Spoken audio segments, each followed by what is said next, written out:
right, high carb day, meal prep, pretty easy. I'm just gonna throw a cup and a half of egg whites into the pan, microwave a cup of oats for 5 minutes, and then put a half cup of oats in our, or a half cup of egg whites in our oats. So I'm letting the pan heat up for a second. 80 grams on the money. Then I put 400 grams of water in here.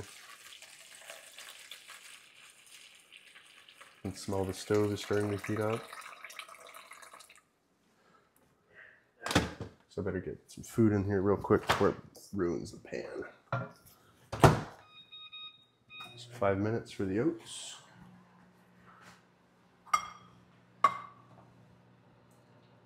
I just put a little oil in the pan and wipe out the oil. Same old routine.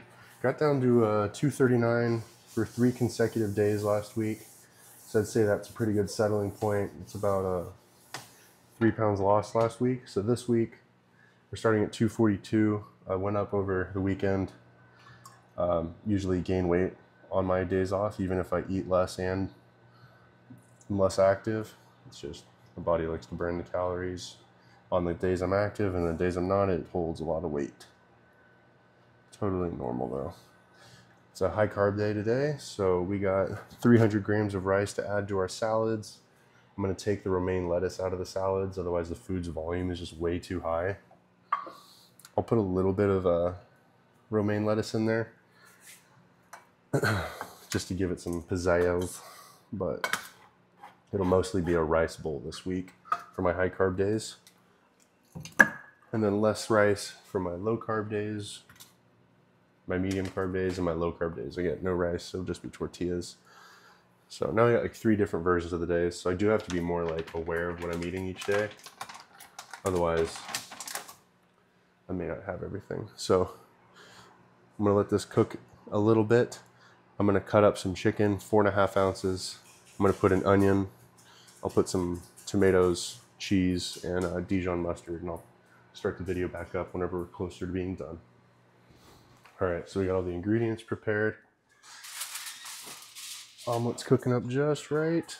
So I'm gonna throw like a handful of onions on this. It's kind of hard to get them evenly. There's a giant fucking bubble. Be right. Probably just pop it. There we go. That'll help. Ha! Should have done that first. All right, 4.5 ounces of chicken.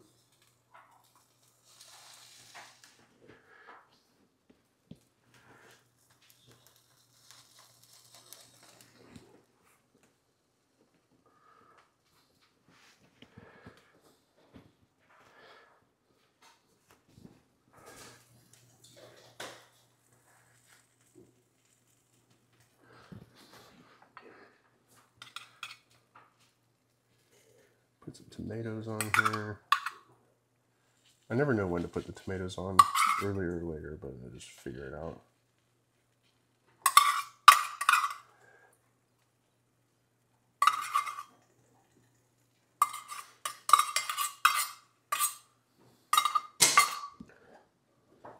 $28 grams of cheese.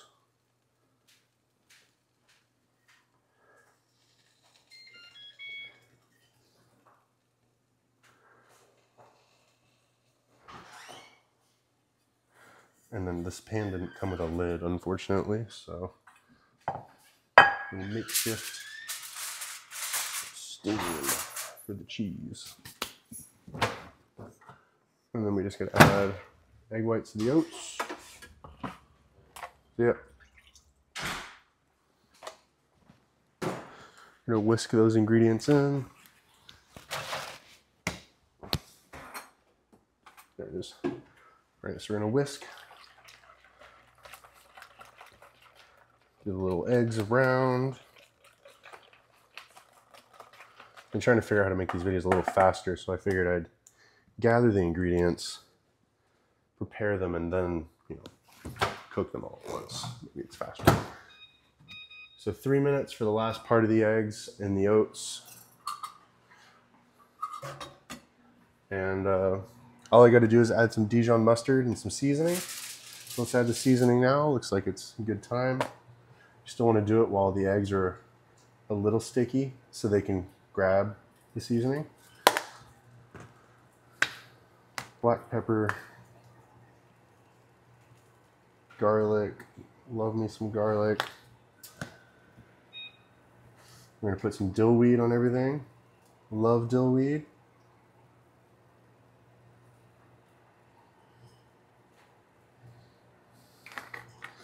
And then a pinch of salt.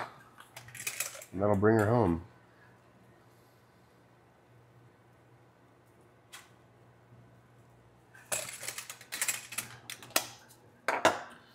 "30 grams of Dijon mustard, that's 6 teaspoons.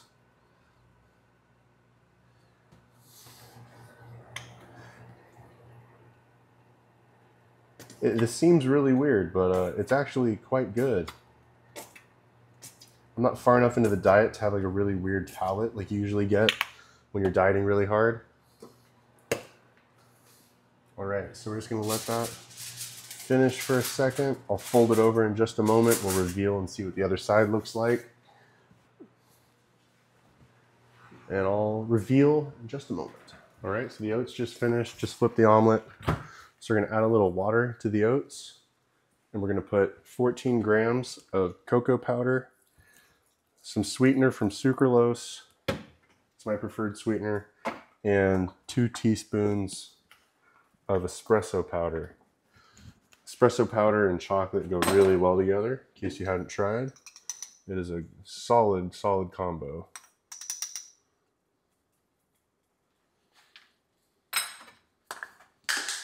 Oh, I hate when I drop stuff. All right. 14 grams cocoa powder. And then a big heaping pile of artificial sweetener.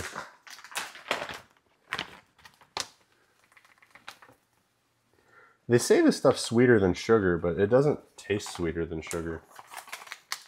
I don't know. Maybe I'm crazy. So we're just gonna whisk those ingredients together. I add the water to help cool the oats down and also give it a thinner texture.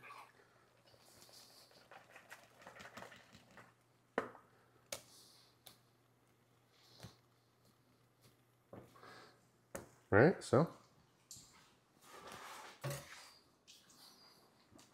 egg white oats are done. Let's reveal the omelet. She's beautiful. Let's plate it up.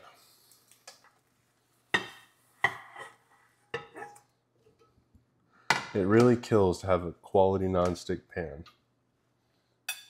All right, time to enjoy breakfast. All right, so we're gonna make these bowls. I get the onion from this breakfast, so I'm gonna get that in here.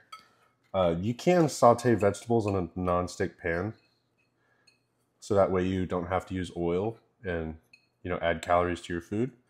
So we're gonna get the peppers cut up, or onions already cut up. So we're just gonna let them be in here and let them make some friends. Bring the heat down. Bell peppers are real simple. You push the top down and then you split the sides open. And that way you can remove the seeds and you're using as much of the meat of the vegetable as possible. You're not wasting. The other method is to set the bell pepper on end and cut vertically. But what ends up happening is you end up with a lot of the waste. It looks cool though, because it looks like a little bird cage, but something that I think is really cool about like Michelin star restaurants is they prioritize using as much of the food as possible, right? Not being wasteful. Finding a way to make everything something that you can consume. So today we're gonna go for Asian fusion. Since it's not all just Asian ingredients, if I wanted to make this more like Asian, it would just be ginger, onion, bell pepper, and trying to think of some other things, but I'm drawing blanks right now, like water chestnuts and bean sprouts. But I don't have any of those things, and I have the ingredients I have from my last week's Chipotle bowls. And I would have done my Chipotle rice bowls like I planned for my high carb days, but when I was looking in the fridge, I realized that the sour cream I have was standard full fat sour cream and not the low fat sour cream that I use. So I had to go ahead and make my adjustment to my calories. I just substituted an equal calorie amount of my light sour cream for this Japanese barbecue sauce that I saw at Costco over the weekend. I think I'd seen it in my parents' fridge before, so I took a taste once I got home, and it was perfect. Asian food usually uses like a green or a red pepper. I just so happen to have Poblanos, and I thought they weren't spicy, but I removed anything from my bowls that would be possibly spicy this week just to figure out like where the heck is, because I didn't know where the heat was coming from, and it's certainly not spicy, but I was trying to make the plate more dull. I was getting intrigued, and mostly it was because I knew I was cooking with something spicy, not because of the heat, but because I'd rubbed my face later on and my freaking skin was on fire. I was like, okay, there's something spicy in my food. I thought it was maybe the paprika, so I stopped using paprika for one day. Still spicy. I kept touching my skin on accident, actually, and it kept burning me. Figured it out. There must be some sort of spice in the Poblano, like subtle amount. Whenever I touch my skin, it pisses it off. So I probably should have worn my food prep gloves today while I cook this up, but oh well. I got 300 grams of rice. That's where I'm going to put the sauce on. I'll put it on at the very end so everything gets a little coating of it. But do that. Where's my spatula? This will work. I always prefer like a silicone spatula when I'm cooking with vegetables because they get kind of stuck to things. So what we're trying to do is soften these veggies up so it's more like a stir fry texture. So we're going for like a Asian stir fry with a Mexican spin on it. So we're still going to use the black beans and corn. I'm keeping them in because the can's already open. I don't want to waste it. They're a great source of fiber, potassium, and they have some carbs in them as well. The tomatoes, maybe I won't put these in. I feel like that's just kind of weird on this dish. I feel like it's the only thing that's kind of like offensive to me. I won't put that on there. I'll take that off my calories, and I'll just keep it in my breakfast for now. So we're going to simplify the meal a little bit, and I will throw a little water in here actually, and that's a good trick.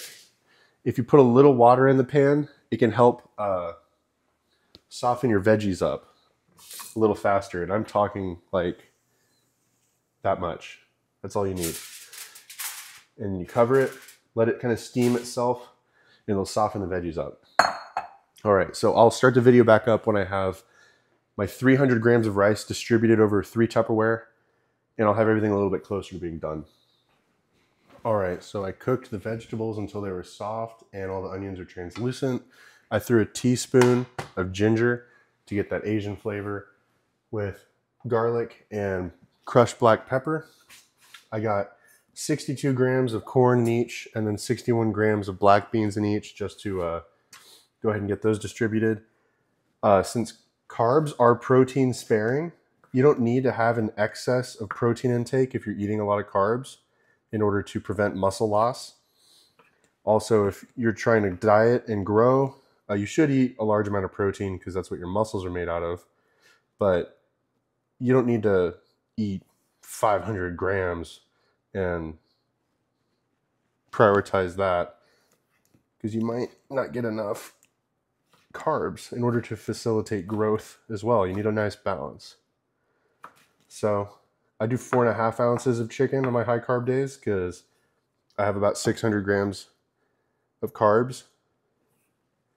So I end up with 300 grams of protein, and then, or 314, I believe it's specific.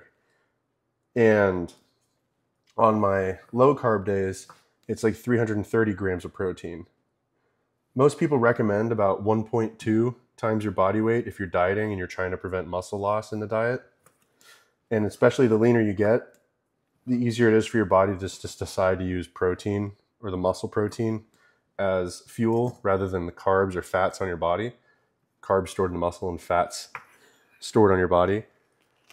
But also that late in the diet, you're likely pretty low on body fat. You have an excess of muscle relative to the body fat. And then your body also recognizes that you have very minimal carbs stored, because pretty much any carbs that you eat, you're burning off that same day through cardio or training or recovery.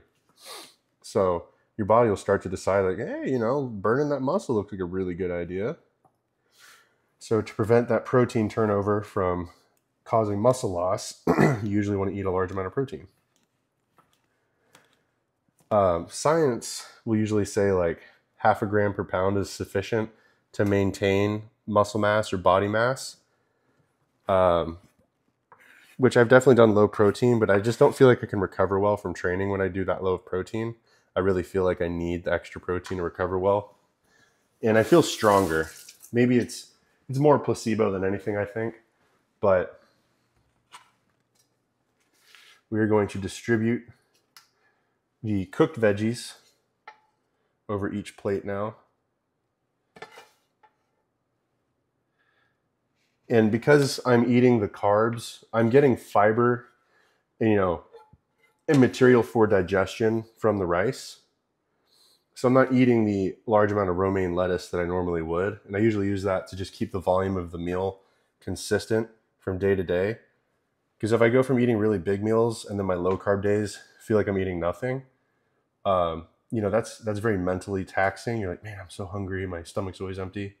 So it's good to eat veggies to try and satisfy that full feeling, even though veggies digest pretty fast. So that feeling is pretty temporary in the end. I used to blend like cauliflower into my shakes to give them some volume. And that full stomach feeling never lasted long. All right, so the last thing to do is put 22 grams of the sauce on all of these. So we're gonna see what that looks like, because I have no clue yet. Be real careful. Distribute it evenly. That was not a lot. That's kind of sad. Oh well.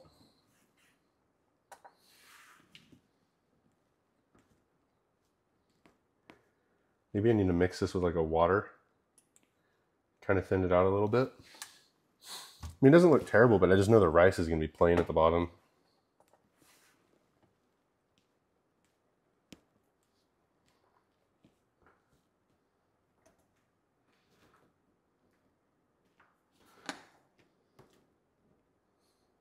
There we go. So we got our Asian fusion bowls. I got them pretty Asian. The only thing in it that is kind of weird is the corn, honestly. Other than that, this lid felt like it went on a lot tougher than it normally does. Oh well, maybe it's just a good lid. So these meals I definitely am going to want to eat warm.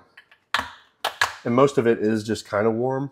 But the corn, beans, and chicken are cold, so I'll microwave these when I go to eat. And my extra carbs is peaches today. So I'm going to measure out some peaches, but otherwise, that's my 600 grams of carb day meal prep. Some Japanese barbecue sauce with chicken, rice, and vegetables. I'll have these with peaches, 30 grams of carbs from peaches with each meal. That's only on high carb days. And then I will have my 8 slices of French toast for dinner. All right, y'all have a good day.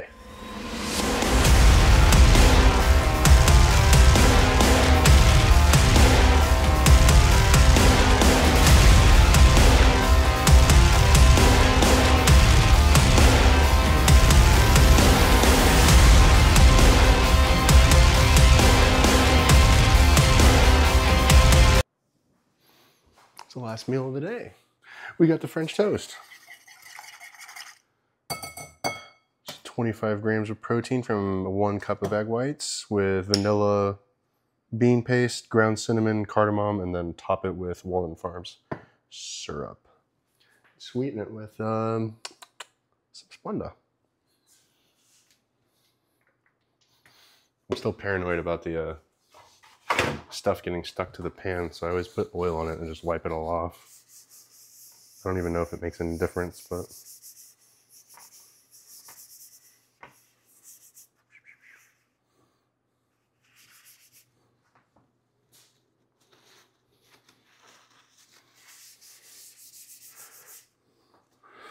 then you just dunk the bread.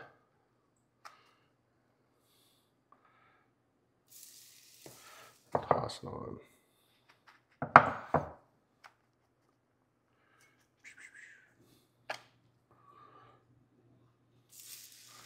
Have to somehow get all of these egg whites into only 4 slices, so I'm gonna have to probably pour them on top.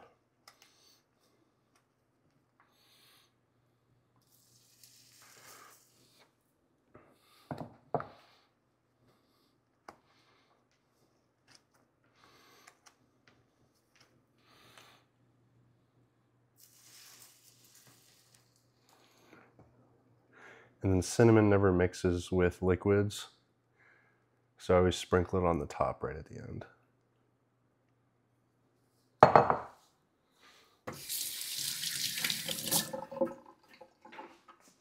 If you get the heat just right, it shouldn't burn, but it should toast. I always used to make the pan too dang hot. So now you just dust it. Flip it when they're ready. They should unstick from the pan when the egg is fully cooked. Put it on a plate, cover it in syrup. Ta-da. So I usually flip it whenever I see the little egg whites on the edge. They get this little crisp, and then you just pry them up and flip them out. But they're looking pretty great. 4 more slices to go, and then it's dinner time. And on the home stretch, French toast is all done. 8 slices, 104 grams of carbs, 41 grams of protein. And this will end my high carb day with 640 grams of carbs. I had to recalculate again today with more accuracy. I think like 300 something grams of protein.